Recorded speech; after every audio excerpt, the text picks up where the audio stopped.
বাংলা ভাষীরা যে আক্রান্ত হচ্ছেন একাধিক রাজ্যে, বাংলা ভাষীরা তাদের যে পুশব্যাক, শুধুমাত্র বাংলা ভাষায় কথা বলার জন্য এই দেশের বৈধ নাগরিকদের পুশব্যাক করা হয়েছে, তাদের ফেরানো দিয়ে তো এটা এস্টাবলিশড হয়ে যায় যে হ্যাঁ ভুল করে হোক বা যাই হোক এটা হয়েছিল।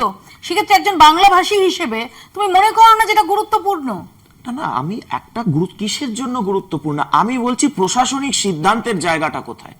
এই যে এতদিন ধরে ধরুন এই ঘটনাটা চলছে, 2003 সালের আমি একটা ঘটনা উল্লেখ করতে চাই। 2003 সালে গুজরাট এবং মধ্যপ্রদেশ, দুটি রাজ্য, গুজরাটে বিজেপির সরকার, মধ্যপ্রদেশে কংগ্রেসের সরকার, ওখান থেকে কিছু বাংলা ভাষী ধরা হয়েছিল। এবার দুটো সরকারই সন্দেহ করেছিল যে এরা বাংলাদেশি। এবার তারা কিন্তু কমিউনিকেট করেছিল পশ্চিমবঙ্গ সরকারের সাথে, তখন পশ্চিমবঙ্গে সিপিএম এর সরকার।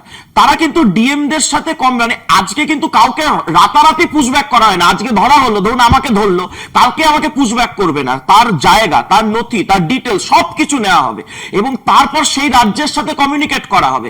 আমি বলছি এই কমিউনিকেশনের সময় মুখ্যমন্ত্রীর এই ইস্যুটাকে একদিনে, যদি রাজনীতিকরণ না করতে চাইতেন, একদিনে সলভ করতে পারতেন।